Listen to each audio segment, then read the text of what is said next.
you have to ask yourself, why don't we build more? And as I alluded to, there might be some barriers in the way of building more housing. So that's one school of thought.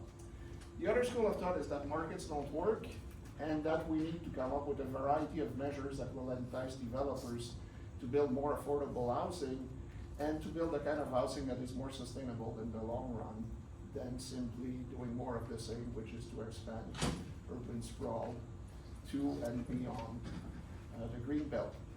So what I've asked Ash to do today is to present you the case for the school that believe that the problem is on the supply side, that there are many barriers to build new housing.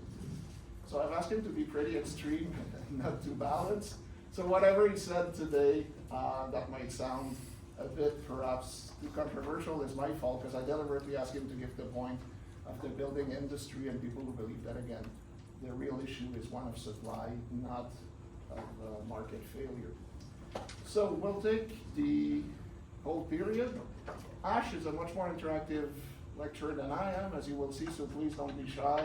If he asks you to answer questions, make an effort. I'm not saying that I'll necessarily give bonus points to those of you who stand out, but who knows, I might be better disposed to do so. I've probably talked too much already. Ash, you want to come in, make your case? Thank you very much.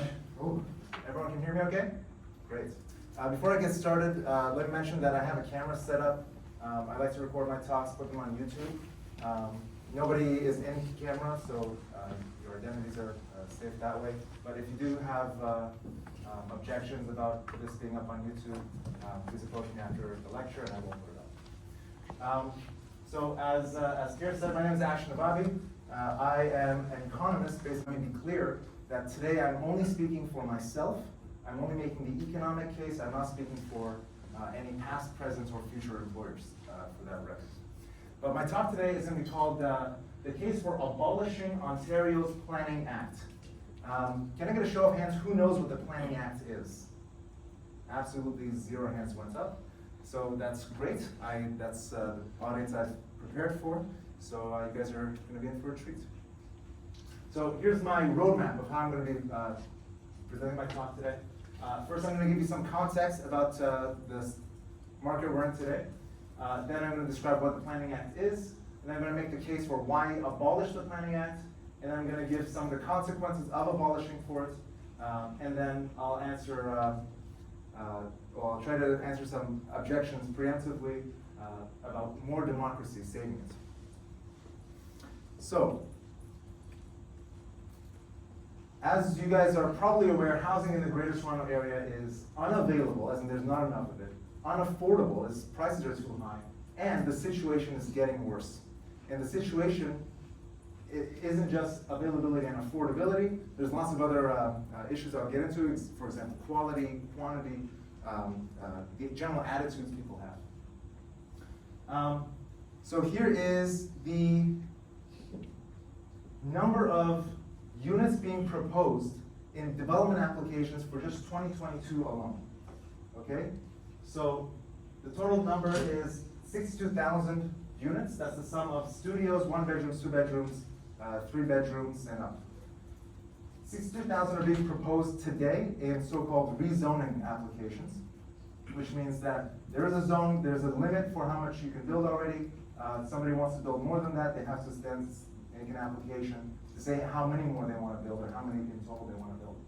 And from those numbers, we can tell that there's going to be 62,000 units. These are going to be mostly condos. So 62,000 about condos so far proposed this year. It takes about 3 to 5 years for something to get approved. Okay, so they're proposed this year. They probably won't be approved until 2025. Maybe some earlier, some might even be later. So, and then once they get approved, that doesn't mean they're going to be built right away. There's other sorts of permits they have to get, building permits. So after something has been approved for zoning, it could still take another year or two for construction to get started. And then after construction gets started, for large condo projects, it takes about 18 to 30 months, so about 1.5 to 3 years to build a project after shovels hit the ground. So, affordability, the median income for a household in Toronto, and median means 50% above, 50% below, is $84,000. That means half of people living in Toronto make less than 84,000, half of them make more than 84,000. If I may ask, so Yes. household, not individuals. right? Correct, household. So household could be one bachelor living alone, or it could be 4 students or 4 young professionals living together. That's a household. I also encourage, like Professor Desrochers said, just yelling out questions. I'm okay with that, or put your hands up maybe a bit more orderly. But encourage questions. Rent on a 2-bedroom. This is the latest information, $2,600 a month. That comes up to about $31,000 a year. That gives you a rent-to-income ratio of about 37% before taxes. After tax, a household making $84,000, they're probably household taxes around $60,000. So they're paying close to 50% of their income in rent. Does it have to be this way? Because Toronto is a big city, it's a growing city, it's an exciting city. What are other cities like? Well, here's Tokyo. In Tokyo, they make about 8.8 million yen a year. That comes out to about $100,000 in today's money. Rent for a 2-bedroom is about 200,000 yen, which comes out to 2.7 million yen a year. And that comes to a rent-to-income ratio of 30%. After tax, it goes a little bit higher to 40%. So in Tokyo, people pay less. They can pay less. It's a much bigger city. Tokyo has about 4 or 5 times the population of Toronto. Yes, go ahead. Is it specifically rent, or is it for mortgage? Just rent. This is just rent. We'll get to mortgages in the next slide. But it's possible to pay for rents to be lower in big growing cities than what we're paying in Toronto right now. So this is house prices. So the graph on the left, the red line is the price of condos. The dotted blue line is the price of anything other than a condo. It's detached houses mostly, and townhouses. And the dark blue line is the composite, so combined condo and detached house prices. And you can see it was pretty steady up until about 2014 or so, and then it started shooting up. And after the pandemic, it started shooting up even more. So on the graph on the left, or I guess you're right, the red dotted line is the monthly rent, average rent, compared to the composite home price. And you can see rents have stayed steady, but home prices have shot up. So it's getting more expensive to buy now, especially compared to rent, which means as it becomes more expensive to buy, more people are going to be getting into the rental market, which is going to be pushing rental prices up even further and faster. So what's the rental market like right now, or the history of the rental market? So this is from 2012 to 2022. I'm not going to read you all the numbers, but just look at the 2019 number, 2020 number, and 2022. In 2020, compared to 2019, rents went down all over the city for every unit type, from bachelor's to 3-bedroom plus. But in 2022 now, they're back higher than they were in 2019. Well, what happened in 2020 in Toronto? A lot of people, because of COVID, they left. They got out of the city. And when they got out of the city, the relative supply and demand meant that there was more supply relative to demand, so prices crashed. They went down really fast and by a lot. So, is Toronto filling up? A lot of people think that there's more people now in Toronto than ever. It's true, but this is a map of population density across the city. And the darker the area is on this map, the fewer people there are living in Toronto as of 2016, which is the most recent numbers, compared to 1971.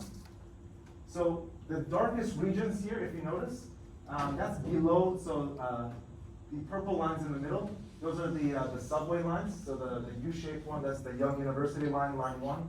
And the one that goes across, that's line 2, the Bloor line.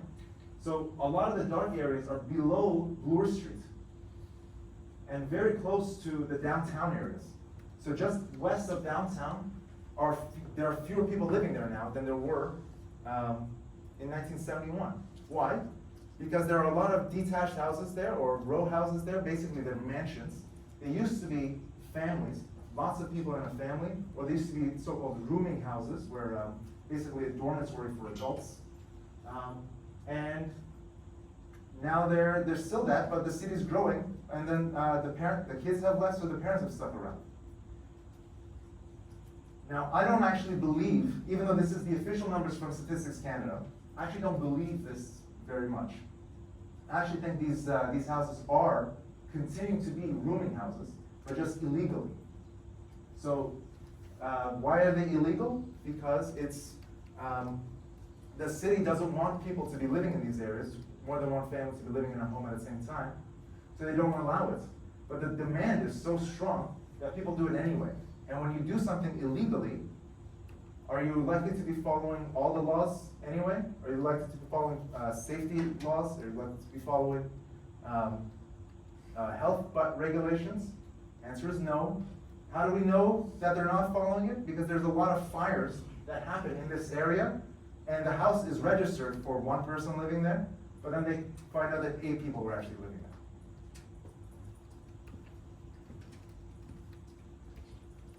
It's not just Toronto that has this problem. The top headline is from Brampton, and once again we have fires in Brampton in illegal units. There was a CBC documentary recently about a lot of Indian students coming to the Toronto area, and they live in illegal units in Brampton. Sometimes 30 people to a house. They rent a bedroom 8 hours a day. Not a bedroom, sorry, a single bed, 8 hours a day. So that's the situation. A couple more headlines. Doug Ford, you might have heard, is suggesting that we build now into the Greenbelt. And the Greenbelt is supposed to be an area of protected land. Some of it is green, some isn't. You can get into that in the Q&A. But the idea behind the Greenbelt is that it's supposed to be farmland and forests and ravines, and it's natural, we're supposed to be protecting it. But Doug Ford is saying now the housing crisis is so strong, we need to start building in there, and this is upsetting people. So, that's the current situation. Now let's get into the Planning Act. In short, the Planning Act is provincial legislation, and it allows municipalities to centrally plan growth. So, quick explanation. Planning Act gives it's a large, complicated document, but it gives a lot of powers to municipalities, specifically to enact zoning bylaws, site plan approvals, official plans, and it also allows puts out rules for how these the municipalities' rules have to combine with the provincial plans, and also has something called community benefits. So, what is the zoning bylaw? Well, actually, we'll get into all those except the site plan. Let's just jump into the official plan. So, the official plan is basically the city's vision for how the city's supposed to grow. So, every city has a planning department. The planning department is responsible for creating an official plan. It's hundreds of pages long. It goes through every neighborhood, says what the character of this neighborhood is, how we should describe it, how we should protect it, preserve it, what's historic, what isn't. And from this official plan, the zoning bylaw is supposed to be more precise and codify the general vision. So what is the zoning bylaw? So the zoning bylaw regulates the use of every piece of property in the city. What is a use? The type of building you can build, the quantity of units, the quantity of buildings you can build on a single property, the setbacks that's gonna come to the shape of the unit, parking minimums, height maximums, frontage, that's the distance from the sidewalk or the property line to where you can actually start building. The number of doors you can have facing on the fronts of the street, that's set by the zoning bylaw, and people complain about all this stuff. And it goes into a lot more details.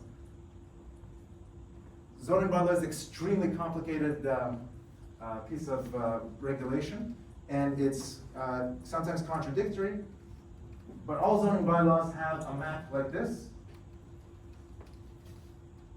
Every color is basically a different zone that lets you do a certain type of use and certain regulations.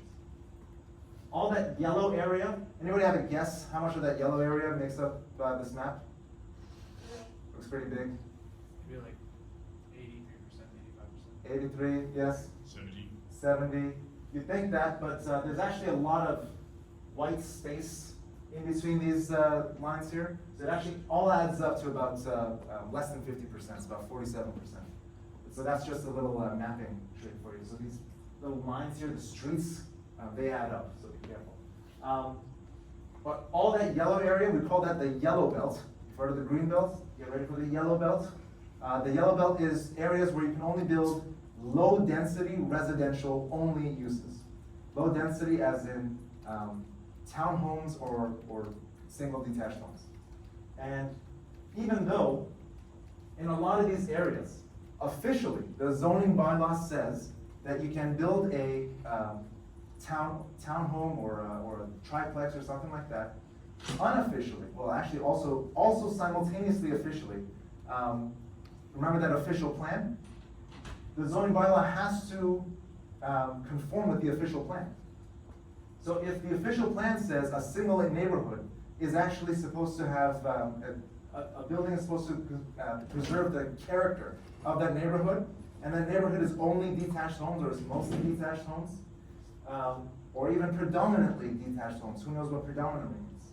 And somebody comes in and proposes to tear down a detached home and build a triplex or a townhome situation, or split one detached home and build two separate smaller detached homes. People can complain, people can and do complain about that, and they actually put an end to that sort of development, that sort of construction.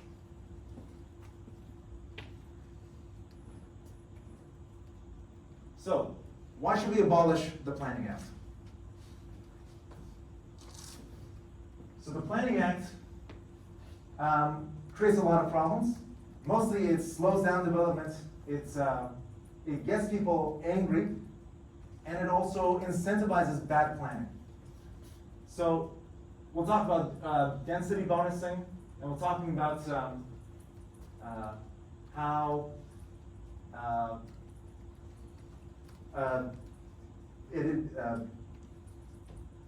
personalities change because of the Planning Act. Personalities change because of the Planning Act. Let's first talk about the bad planning. So density bonusing is the idea that you can, if you propose more density on an area than what is legally allowed, you get to pay the city money in return. Okay? Does anyone see something wrong with this picture? So the city sets a density bonus, or sorry, so the city sets a density limit, say, maximum height of 10 stories downtown Toronto. Anybody see what this could potentially do? Not really. So because the city, the maximum height is so low in a place like downtown Toronto, it means every new development proposal has to go through this rezoning process, and the rezoning process is part of the law that says just because there's a zone in place, you can put in an application to change the zoning. But if you do put in an application to change the zoning, the city has a right to ask for money in exchange. Up until very recently, there was no limit on how much money the city could ask for. They could ask for millions of dollars to build 20 stories or a townhouse or whatever. Whatever the city council wanted, there was no way of knowing ahead of time. It was a long negotiation process, and many buildings were not built because they could not get past this density bonusing scheme. So planners are incentivized to intentionally create or limit growth in areas by law in order to get developers to negotiate with them for basically a bribe. And when I say bribe, I don't say that lightly. I was at a conference recently, and a developer or a lobbyist, basically from who wanted to bring American developers into Ontario, said that many American developers are hesitant of building in Toronto because of this density bonusing scheme, because it sounds like a bribe, and bribing is illegal for American companies, even abroad. So, Planning Act, that was the first problem. Second problem with the Planning Act is that essential planning. Essential planning, I'm sure your professor has talked about this a little bit, maybe not. So the problem with essential planning, basically, is that you don't have private property rights. When you don't have private property rights, you don't have exchange of private property rights for money. When you don't have exchange of private property rights for money, you don't have an ability to do profit and loss calculations. When you don't have profit and loss calculations, your decisions of what to build, where to build, etc., are made completely arbitrarily. A famous economist by the name of Ludwig von Mises says, without prices, planners are groping in the dark. It's a little harsh language, but just it's an arbitrary decision about what to build, where to build, what to plan for, what not to plan for. There's no rhyme or reason to it without prices. It's just whatever politicians say they want, whatever the bureaucrats say they want.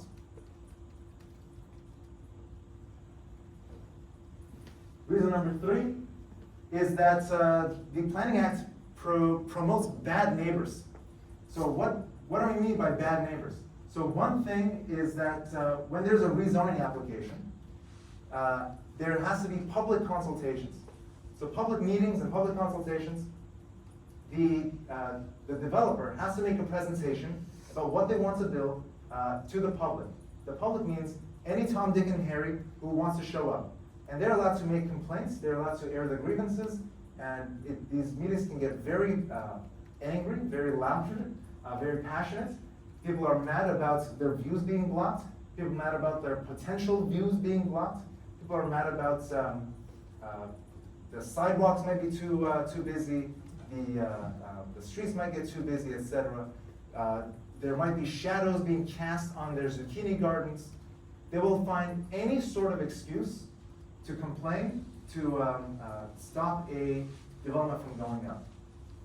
And in these meetings, the city councilor is there, a planner from the city is there to take notes, and the architect is there, of course, and the developer is there. And the councilors and the planners can then use the comments from the public as part of their negotiation with the city, saying you're building too tall, you're going to cast the shadow on this lady's garden, and how much more money are you going to give to us, the city, not to this old lady whose garden you're going to be ruining, but us, the city, for this inconvenience. So developers are also upset by this. So the neighbors complain because the proposals are, because they're above what the zoning permits. The neighbors say that this is an illegal development. It's not exactly illegal because you are allowed to. There's a mechanism for proposing new buildings above the what's currently zoned. Right, that's the rezoning application. Developers then come back and say they're abiding by the rules, even though the rules are, the negotiation is between the developer and the city, and not the developer and the neighbors that are actually being affected. So the development is noisy business. So it's a lot of noise, it's a lot of pollution, you block roads, you block sidewalks, but instead of talking to your neighbors, you have to talk to the city, you pay the city off instead of your neighbors off, and the city is supposed to, with that money, help out the neighborhood, but it just becomes more money for the government slush fund, and who knows what they do with it. So, in terms of supply and demand graphs, as an economist, I love supply and demand graphs. just a very quick introduction. So the downward sloping line, that's demand. Demand is willingness and ability to pay for a good or service, in this case, housing. And the upward sloping line is supply. Supply is your willingness and ability to sell something. Usually when these two intersect here, that's the equilibrium or market clearing price and quantity. But what zoning does, in effect, it caps the quantity at something lower. And when you have a lower cap, this means that the price is much higher than what the equilibrium rate would be. The quantity is much lower. And if you think of also the supply curve as actually being part of quantity and quality, the lower you are, not only are you providing lower quantity of goods, you're also providing lower quality of goods. So you're providing lower quality goods for a much higher price, so profit margins are much larger. So another way of thinking about this is for cars, right? So imagine, Toyota makes cars, and let's say the government of Canada says Toyota can't sell any more cars in Canada less than $100,000. A Corolla right now sells for about $25,000, $30,000. But a Lexus, also made by Toyota, sells for $100,000 plus. So Toyota can't sell any Corollas, so they're gonna start selling Lexuses instead. Zoning works just the same way. By restricting the quantity of homes that you can build, you're promoting Lexus homes as opposed to Corolla homes. That's luxurious homes, too spacious maybe, too high quality allegedly for what people actually are willing to pay for, if they can get it.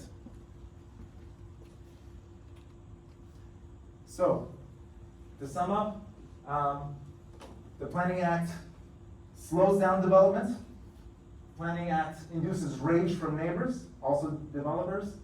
It induces contempt from developers. It's an arbitrary decision-making process, and the density bonusing scheme, as well as other schemes, incentivize bad policy to begin with. So, why should we abolish the Planning Act? Well, what would happen if we do abolish the Planning Act? First and foremost, development would be much faster. When development is faster, first thing that's cheaper is carrying cost. When you buy a land and you have to wait for the city planners to approve that land, that's not free money. That you still have to pay your mortgage, likely if you borrowed money to buy that land. You have to pay, if you're a big corporation, you have to pay all your employees, your lawyers, your contractors, while they wait until you get your approvals. Lots of other costs like that you have to pay while waiting for approval. We call those carrying costs. Faster build times also means builders are more responsive to changes in demand.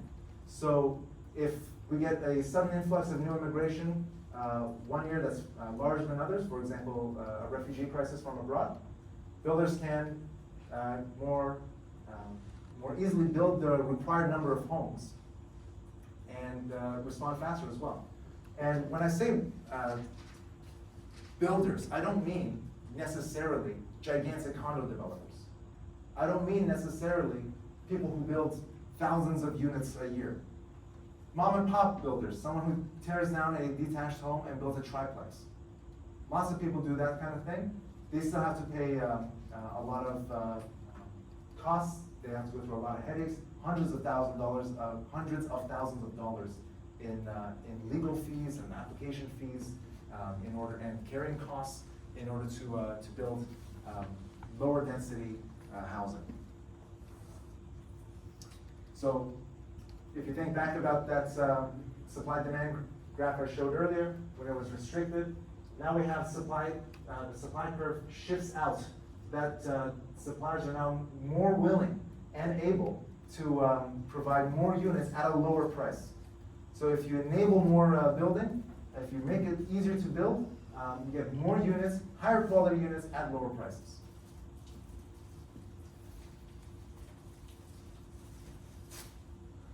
So quality will also go up. the number one reason for quality going up is competition. So as competition increases with more developers being able to provide more service, the number of options consumer space increases. The number of options means that the likelihood for you to find exactly what you're looking for increases, and it gives more incentive for developers to find out exactly what you're looking for. In a situation like right now where developers know, well, not right now because we're in a bit of a slump, but say 2019, where developers knew anything they built, people would have bought. What sort of incentive was there for them to build the right kind of housing for everybody, as opposed to just get whatever minimum lot size you can get, minimum unit size you can get through, people will buy it anyway. When there's options, you're gonna wait. When there's options, you're gonna be choosy. When you're choosy, you're going to demand higher quality, you're gonna demand better service, and you're gonna get what you want because you have options.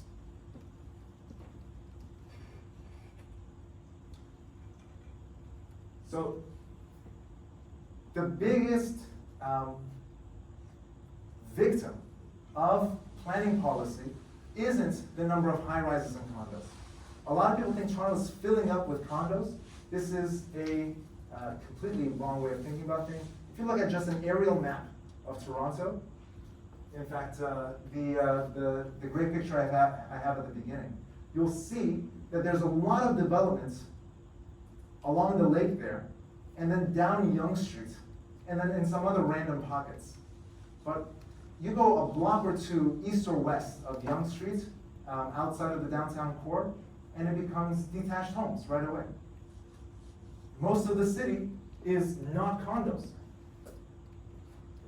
In fact, it's only most of where people are allowed to work and allowed to, the new buildings are allowed to be built are condos and high-rises, which makes most people think, oh, the city is only condos and high-rises. But it's not like that at all. But the biggest victim are people who want to build this lower sort of density housing, more than a detached home, but less than a so-called mid-rise, which is about 10 or 12 stories. Townhouses, 3 or 4 story buildings. These are the sort of buildings that you see a lot of in Europe, Asia, everywhere else other than North America. We don't have a lot of these. And this is called gentle density as opposed to sky-high density.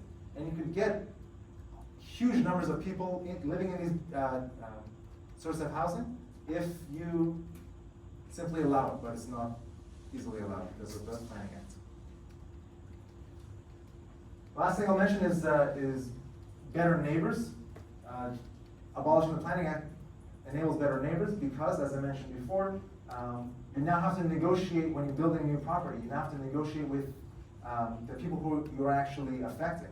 Not some bureaucrat living downtown, but the actual people whose property you might be infringing, with your noise, your pollution, the roads you might be closing, the sidewalks you might be affecting. So that requires real negotiation, and that enables better relations with neighbors and developers.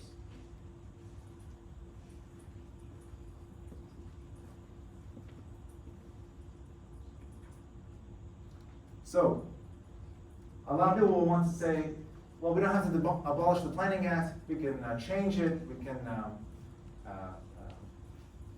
just ask for more democracy, there's not enough democracy in the system. Well, this is what democracy looks like. This is what, it's not a typical meeting, but a lot of meetings look like this. You might be tempted to say something racist. I'm not going to say something racist, but I will say something ageist. Everybody here is old. Why?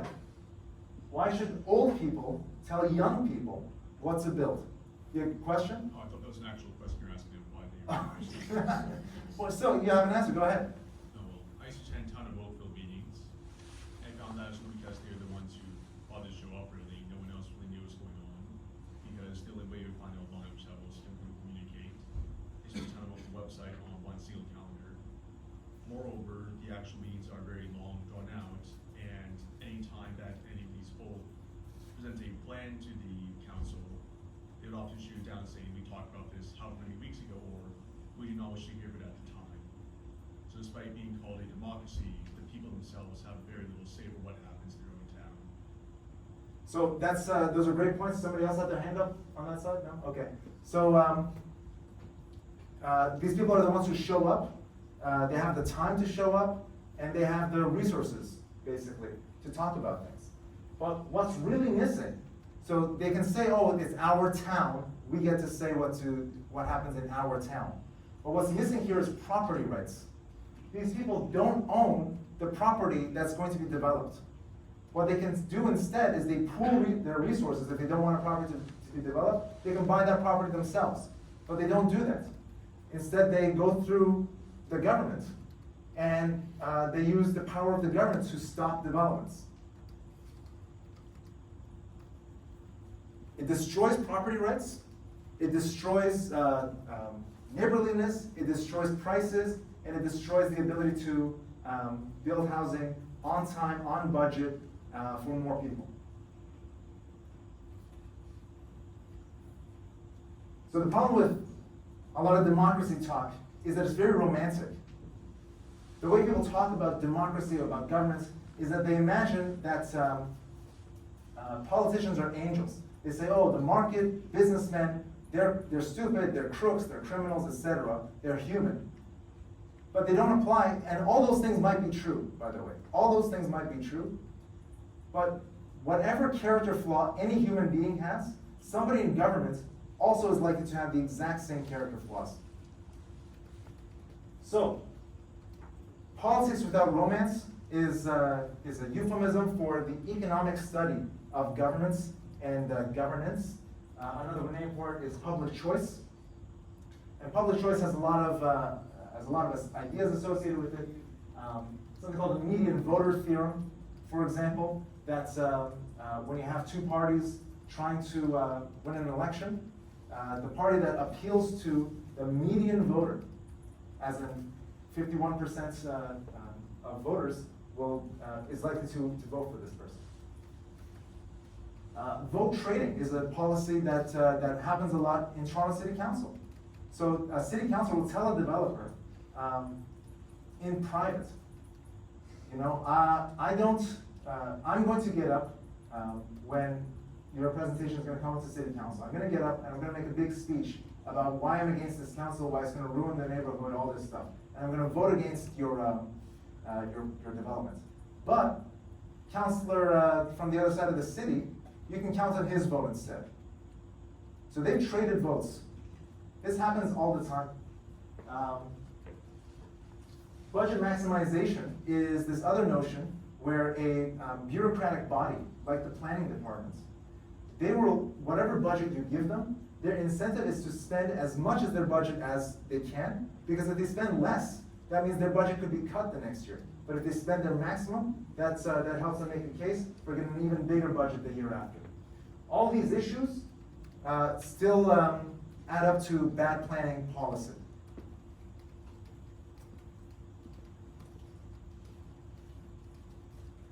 With that, I'm going to conclude.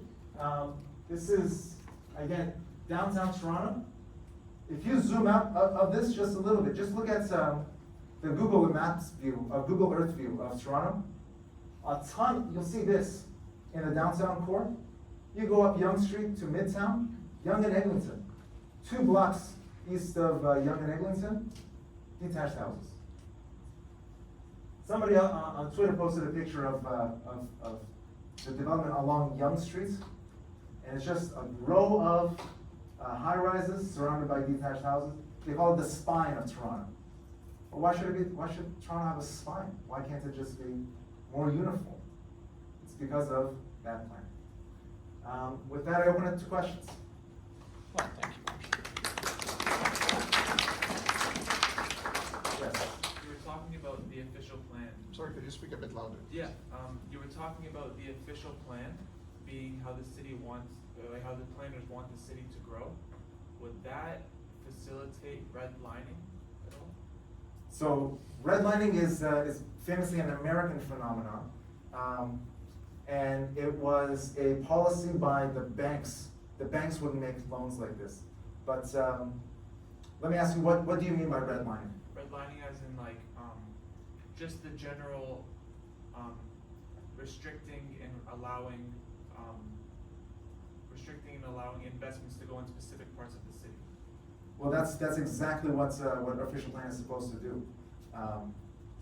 And a big problem for low-income people is that they live in what's called an apartment zone. Apartments are different than condos, and then apartments are purpose-built rental buildings.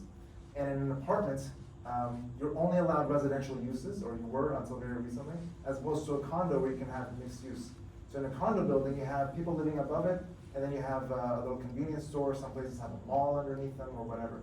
In these apartment complexes in the city, called Towers in the Park, you've seen the pictures, it's like an apartment complex, there's maybe a little green space around it. Up until a couple of years ago, there was no commercial activity allowed.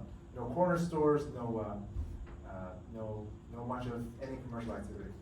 That's changed now, but that contributed to those areas being poorly served by basic amenities. Yeah, and honestly, I really feel like that proposes moral issues, because when you say the city characterizes the area, it kind of subjectively says, oh, this area isn't allowed, it shouldn't be allowed to have investments. Well, like you said, it should be uniform across. Exactly. Or it should be up to the property owners. That's my position. Make it up to the property owners and make them negotiate with their neighbors through traditional property laws. Regular property laws allow for, well, we have trespassing is illegal, nuisances are illegal, dumping on your neighbor's property is illegal, blocking their path to and from their houses is illegal. So in order to prevent all that stuff, you don't need zoning. You could just have a negotiation. Another topic I didn't touch about is the history of zoning. We brought up, we mentioned race earlier, but the history of zoning is explicitly racist. Explicitly racist. So zoning was started in the USA in a town called Modesto, California. And it said, and the only thing the zoning said was that in houses in the city, you can only have one family in it at a time and no laundromats. Why would they say, why would the zoning specify no laundromats, one family at a time? Any guesses? Because there were Chinese people moving into that community. They had multiple families in one house, and they would open up a laundromat inside their house. They didn't want the Chinese there anymore, so instead of saying no more Chinese, they said no more multi-families, no more laundromats. And it's from there that all this got started. A lot of people say that the history of zoning has to do with industrial uses, and they don't want industrial next to residential. Well, that goes back to a little town called Euclid, and that's where a lot of people talk about Euclidean zoning. It has to do with Euclid, where they get to decide what type of uses are allowed and what aren't allowed in different areas. There was an industrial proposal in a sleepy town called Euclid by the waterfront there. Town council didn't want it, they zoned against it. The company said that this is a property taking. That means they're taking property value away from them. Went to the Supreme Court says, okay, Euclid can stop this. And Euclid was able to make that rule, and then all these rules came about anyway. So Euclid won the ability to protect that area from industrial zoning. This was the 20s, I believe. Fast forward to the 1940s, it's World War II. The federal government comes in, buys this land, and because they're the federal government in the United States, they can do whatever they want. What do? They set up a factory. So they set up a factory there anyway. In Toronto, people say, oh, you don't have, we don't want factories next to residential areas. You have lots of factories next to residential areas in Toronto. Prices sort that out.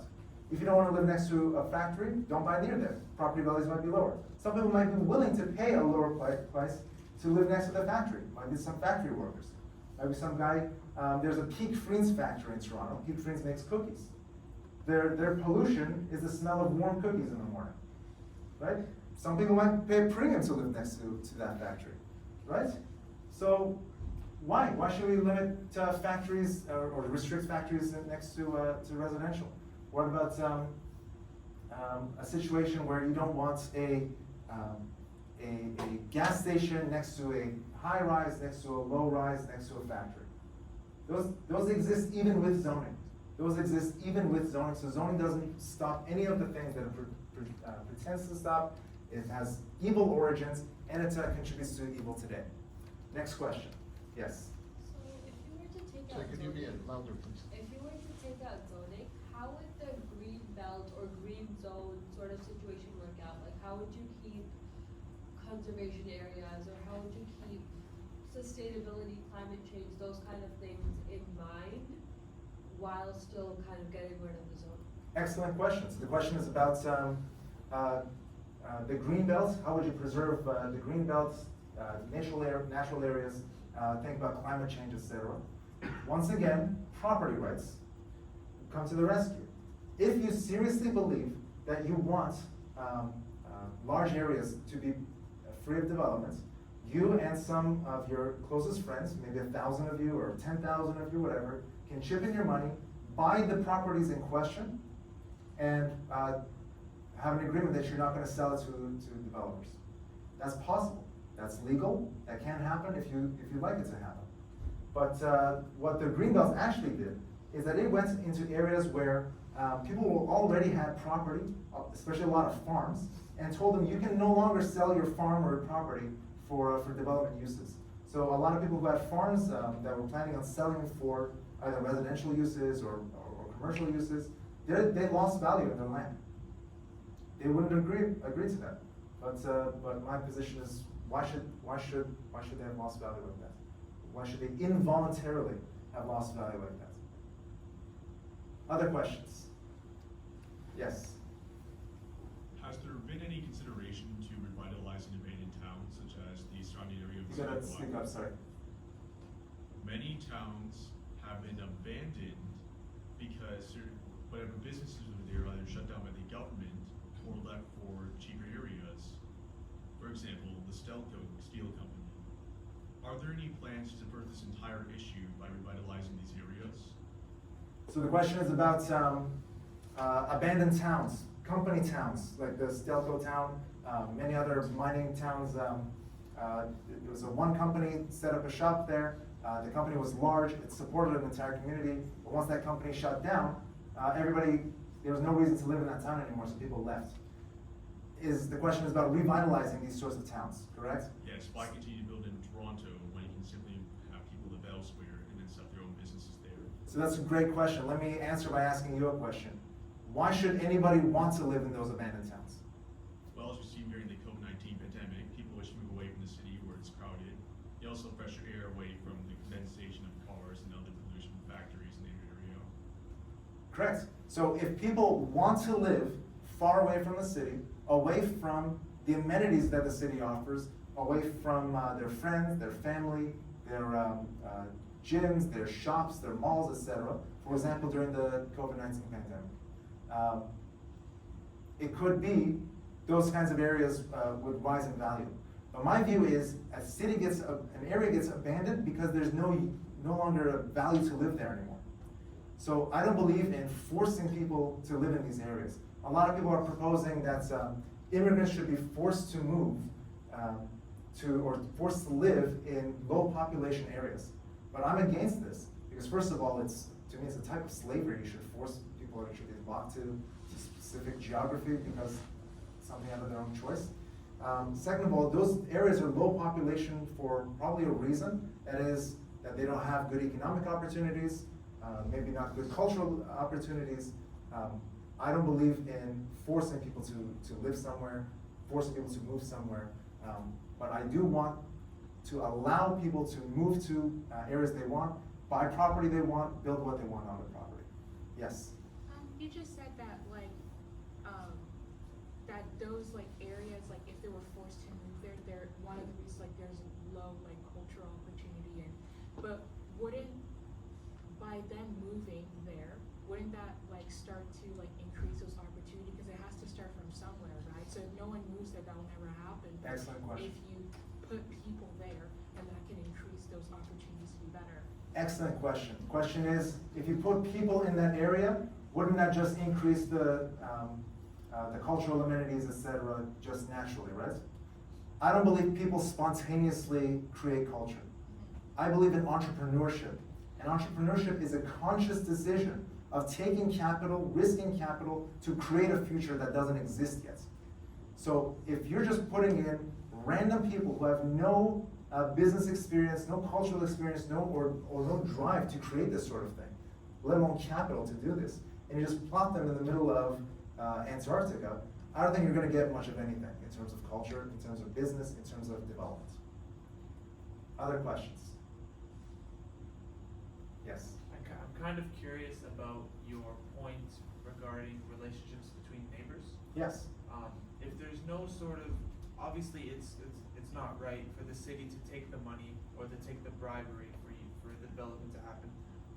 But if there's no sort of regulation that the city like puts into place when you're negotiating with your neighbor, I feel like people's egos would like take it out of hand, and like it would actually facilitate bad relationships between neighbors.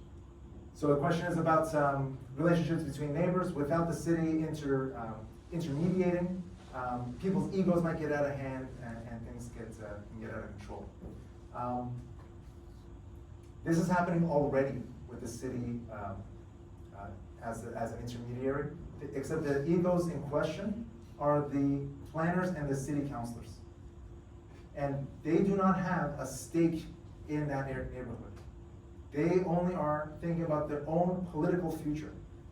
Councilors think of their own political future in terms of their electability. Is building this development, or is allowing this development today, going to help me get elected by the next election cycle, which is 4 years? And developments, as I mentioned at the beginning, take much longer than 4 years to do. So it's true that by building a new condo or a new townhouse development, you can get dozens to thousands of people living in an area. But that's not going to happen for multiple election cycles in the future. And politicians do not think, because we know from public choice, as I mentioned, they do not think that far ahead in the future. They only think as far as the next election cycle. And the next election cycle is the people in that area who don't want that development, they're going to be voting for them. Other questions? Yes? So the practice of density bonuses, how did that start? And on paper, who's it supposed to benefit?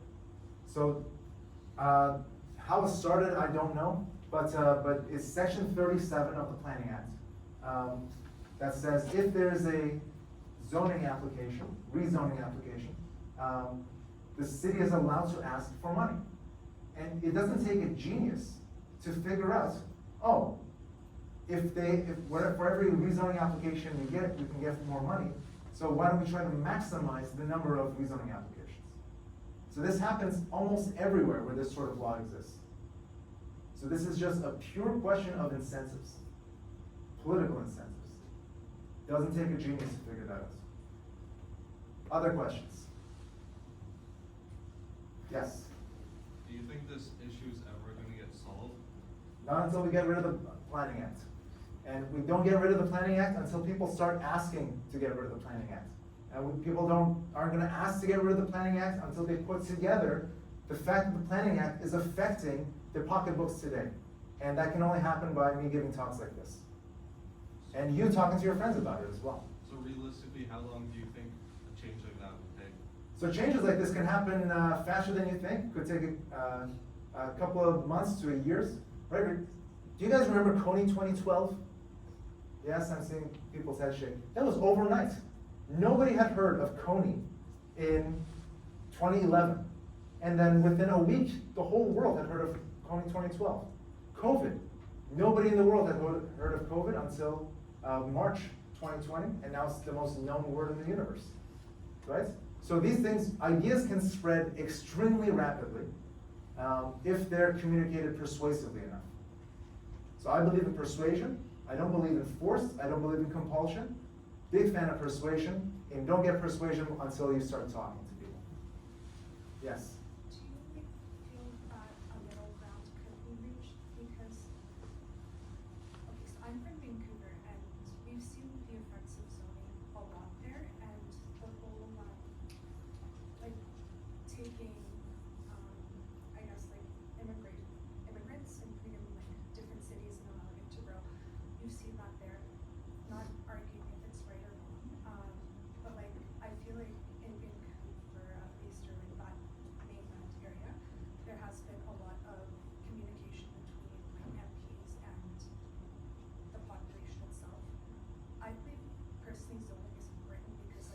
wouldn't wanna live next to a junkyard. I wouldn't want like to go to school next to a club, you know, right? So like, do you believe a middle ground can be reached? Question is about middle ground. Is there middle ground between abolishing zoning and whatever the situation we have now? And my honest answer is no, I don't believe in a middle ground because of those public choice concerns I mentioned earlier.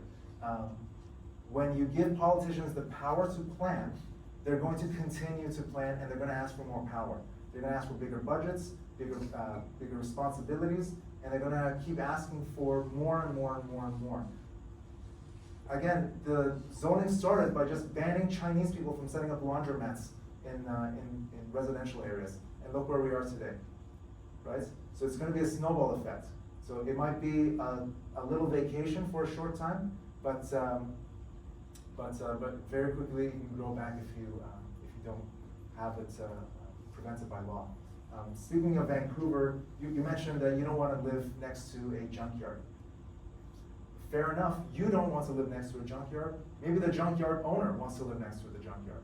Maybe somebody who's down on their luck, they still have some money, but they don't want to live, they don't want to be homeless, or they don't want to live too far away from the city. Maybe they want some cheap housing, they could afford to live next to a junkyard, maybe for a few months, not forever, but it could be temporary housing, right? So a lot of people make this mistake of saying that they don't personally want a certain outcome, and then generalizing from this that other people shouldn't have that option either. And this is something you should be skeptical of. You should follow up. Yes, Yeah. so like, on that same case, there is temporary housing available, whereas if you were to get rid of zoning, like the long-term effects would be a lot worse, like especially like with factories, you wouldn't want to have your children raised up by factories that could potentially have health effects. And we've seen this a lot, especially this past year, when people are down on their luck and they move to like Alberta because the cost of living is cheaper.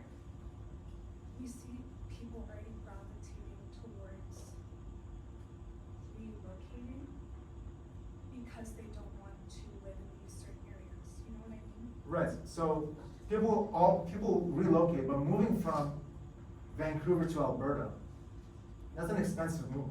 Not everybody has the money to make that move. Not everybody has the opportunities to make that move. So you could be down on your luck in a lot of different ways. So you could keep your job, but you might lose all your money in a bad business deal, maybe you have gambling debts, maybe you got a divorce, lost a lawsuit, something happens. You lose your, you don't lose your income, but you lose your wealth. Or your income gets lower, you get a demotion at work or something.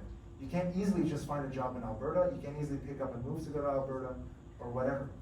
There is temporary housing in Vancouver. They're called hotels. They cost $300 a night.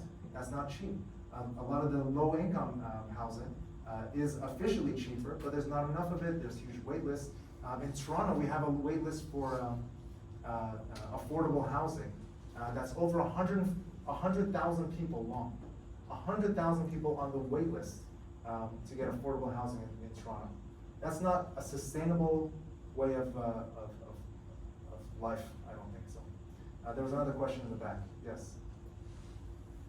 Here in Vancouver, and thinking back to what you discussed earlier, with only citizens who own the property are able to have a say during council meetings. I mean, able to speak, but of course, I mean people with actual weight to their words. You may recall that prominent real estate agents in Ontario, such as Emily Shee, known as the Dragon Lady, have opened Canada's real estate market to foreign buyers.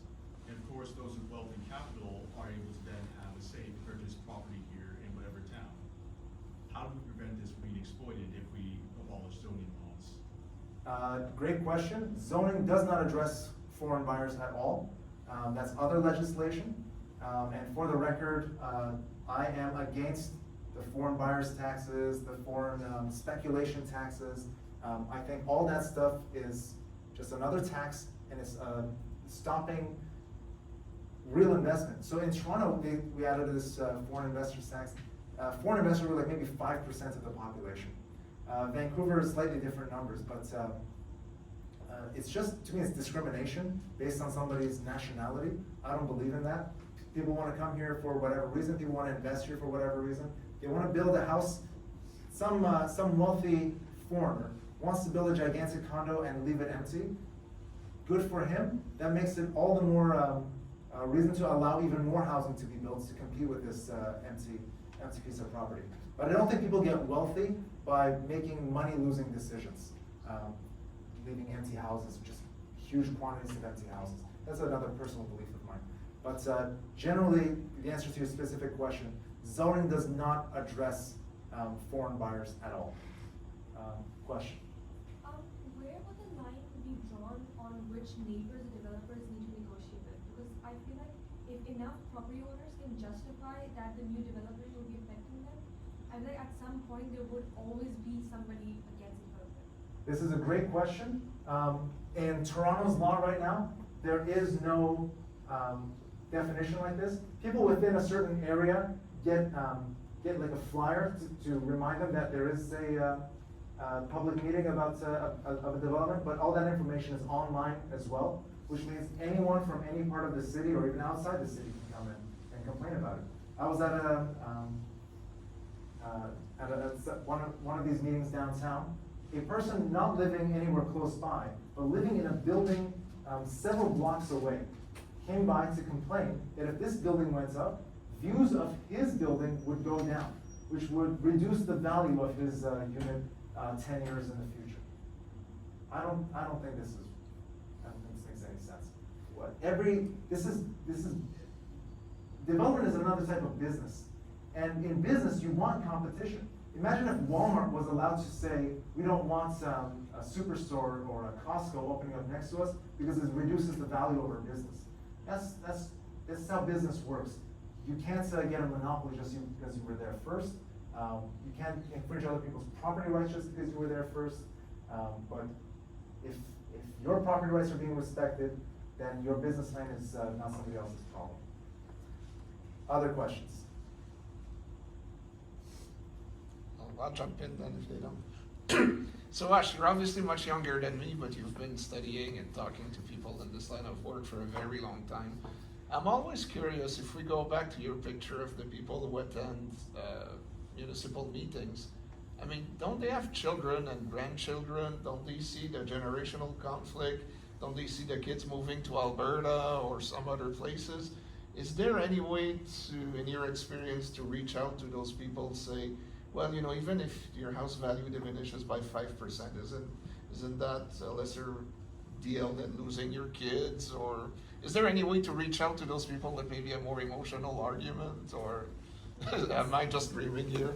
So this is something people have been trying for a few years now. There is a newish, I guess they started in 2020, organization called Neighbors for More Neighbors. So the argument is, don't think of development as this nasty, polluting thing that's gonna make developers richer, etc. Think of it as just an opportunity to have more neighbors. More neighbors means more friends, more relationships, more potential connections, businesses, all these things that can enrich your life day to day. They've been moderately successful in that they're still around after 2 years, but we still have the same problems that we did 2 years ago. So it doesn't seem like an easy conversation to have.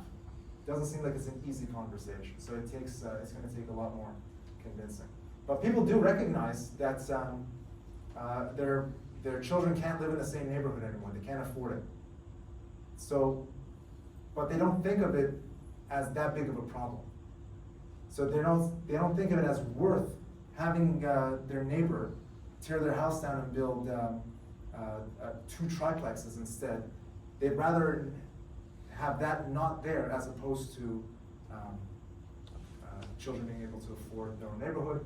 I think the idea is they want the children to afford the same house, the same luxurious lifestyle that they had at the same time, but not something intermediate. Other questions? How are we for time, by the way? If we could go on for another 20 minutes maybe, unless, because I have more questions if you guys don't want to ask them, but. No. want me to? Okay. So I don't want to put you on the hot seat. You don't have to name anyone, but viewed from the outside, it seems to me that the Toronto City Council is a bit hopeless, to just add to what was said before. If you look at Southern Ontario in general, let's say from Windsor to Belleville to Peterborough to Barrie, are there municipal councils that are more open, that could perhaps be models to emulate, or are there lessons that can be learned elsewhere in Southern Ontario, or is Toronto too unique and nothing that happens in the suburbs or those lesser places that Torontonians tend to look down upon of any interest? Or So this is a great question. My position here is to abolish the Planning Act, which would affect all of Ontario. So all these rules affect Toronto, Hamilton, Guelph, Wollonbarry, East Wollonbarry, whatever. The incentives are there the same. Now, different city councils move at different speeds. Toronto City Council, notoriously slow. Hamilton is moving faster. Kitchener-Waterloo region moves faster. But it's the incentives that are the problem and not the people in charge. So we can't vote the bums out. We can't ask for better bureaucrats. We gotta, in my opinion, we gotta crush the whole system, nip it from the bud, and that bud is the Planning Act.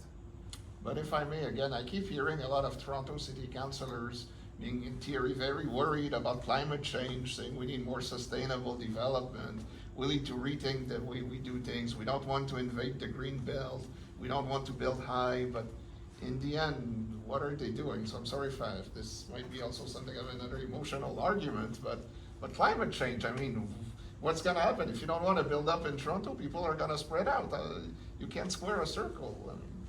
This is correct, but in economics we also think about something called cheap talk. Cheap talk is the ability to say whatever you want, really, when you don't have a penalty of saying this. So it's cheap for a Toronto City Councillor to talk about the Greenbelt, when there isn't much of a Greenbelt in Toronto to begin with. We can say, oh, don't build into the Greenbelt, because the Greenbelt is somebody else's problem, right? Just like it's easy for somebody here to say, you know, political leaders in other countries shouldn't do X, Y, or Z. It's easy for you to say this, as opposed to somebody living in that area who faces the political consequences of taking the correct actions there, or not, right? So you have to be always looking at the incentives. For Toronto City Councillors, they have no incentive to care about what happens to the Greenbelt, other than if they say they care about the Greenbelt, it might help them get a few votes. That's my view. Okay. Other questions? Yes.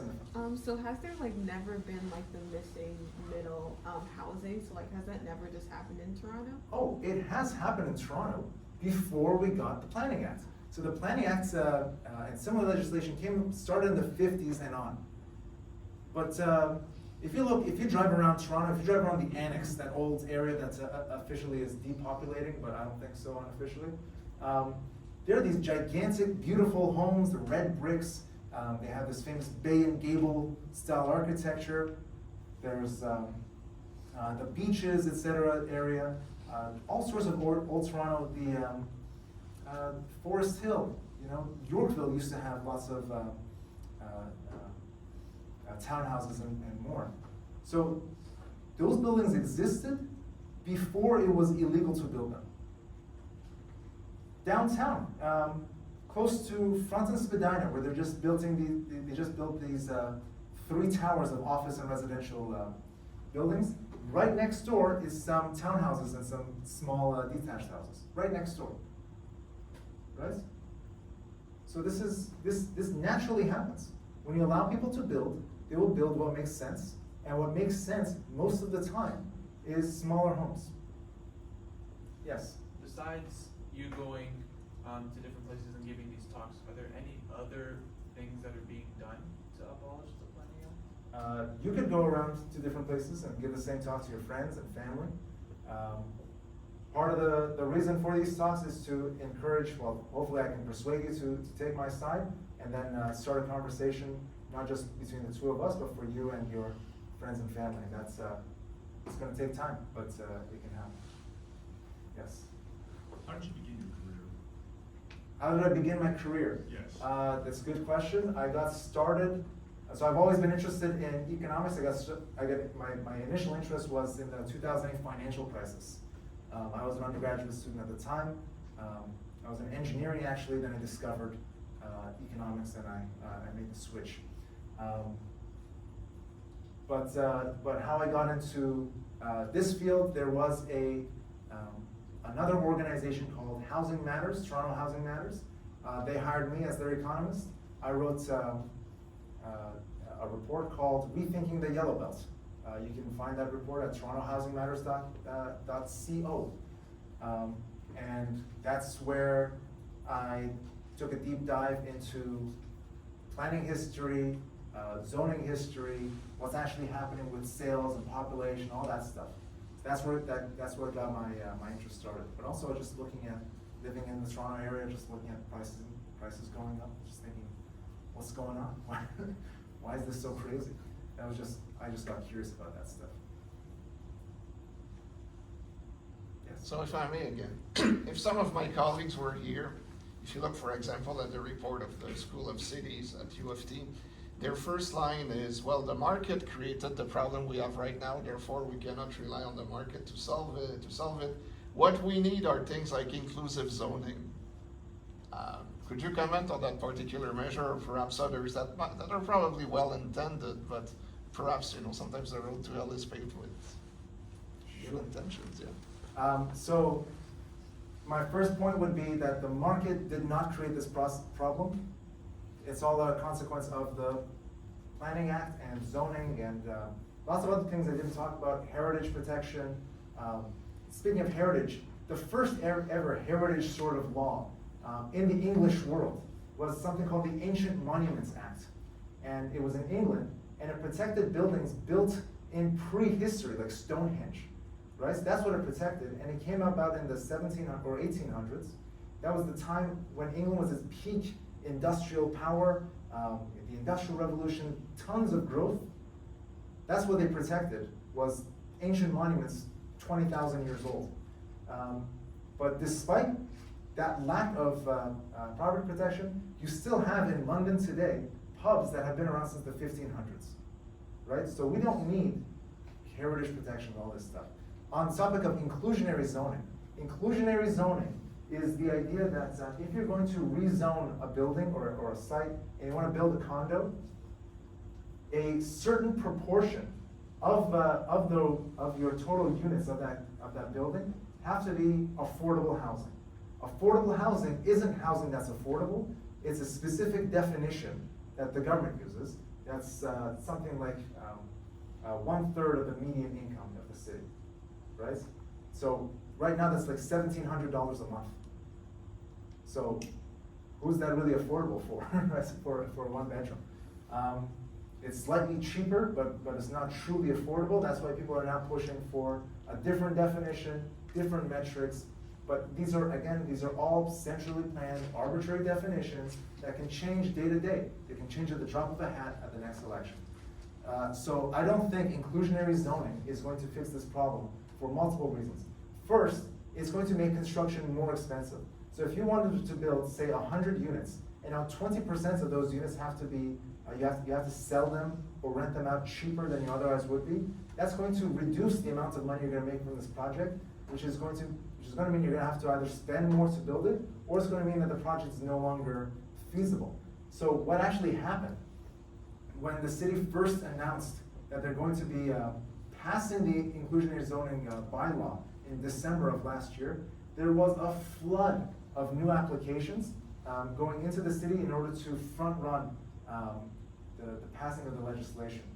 And then once the legislation actually got passed, they actually said, actually developers have time until September 19th, 2023, 2022, in order to avoid being victim to these inclusionary zoning requirements.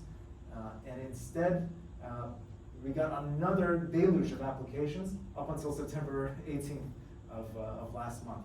So all this does is push faster regulation or faster applications, rushed applications, People are just trying to get anything approved as they can before they have to basically pay more money to build, which is what inclusionary zoning comes down to. And if you have to pay more money to build something, that's not gonna make anything cheaper for anybody. Other questions? Yes? In one of the courses, we're talking about how urban housing has like decreased significantly. Do you think that is a result of the Planning Act? So the question is, rooming housing has decreased significantly. Is it a result of the Planning Act? The fact that rooming housing has decreased as a result of zoning in Toronto, it's made it illegal. And in fact, for several years now, there have been multiple attempts at legalizing rooming houses, but they keep getting pushed down the road. There was an attempt just a few months ago, I think about 6 months ago, at the City Council, and once again, they punted. They chose not to legalize, so they're still illegal, and it makes the option of low price housing that much more out of the question for more families. Other questions? Okay, well then I will probably, maybe I will conclude with this one, so, okay, so Ash, you're a little bit older, you have your career, you have your social network in Toronto. What if you were one of these guys? You're 22, you're getting your diploma, you're looking at your life prospect. Do you stay in Toronto or do you look elsewhere? It's a good question. When I stay in Toronto, if I was 22 years old, do I stay in Toronto or look elsewhere? There are a lot of opportunities outside of Toronto, but for the right type of person. So I think you guys are mostly geography students, right? So with geography student, what do you plan to do with your geography after your degree? Who wants to volunteer? Yeah. Considering urban innovation. Urban Innovation. Urban Planning. innovation. What's that? Just, urban planning to get best use of land. Okay, so it's a type of urban planning. Yeah. Sure. Any other plans? Yes. I'm not in geography, but I'm specializing in environmental management, so I'm probably looking at environmental consulting. Environmental consulting. Okay. Any other ideas? Sure. But urban planning, environmental consulting. Teachers college, anyone? I usually have a lot of those. Law school. Yeah.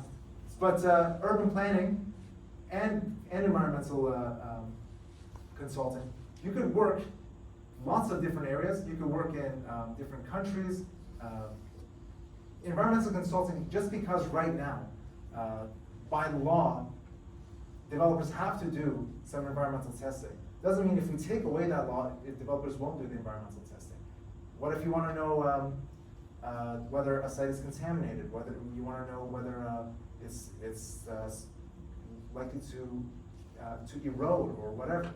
So, as an environmental consultant, you could work anywhere in the world. Why not in rapidly growing areas with varied environments? So, coastal cities, for example, California is expensive, so I wouldn't go there. But Mexico is expensive and it's growing. South America is expensive and it's growing. East Asia and Southeast Asia, cheap but growing, right? Extremely varied environments there.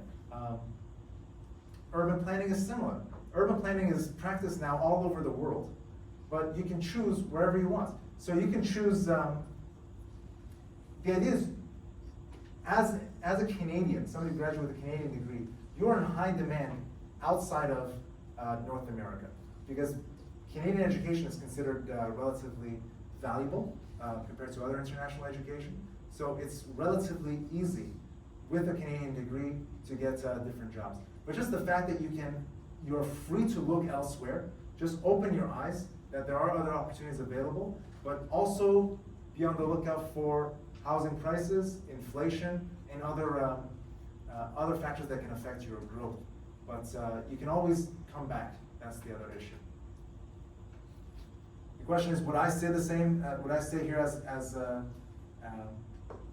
And by implication, Yeah, by if implication. you're not, what does that portend for the future of Toronto?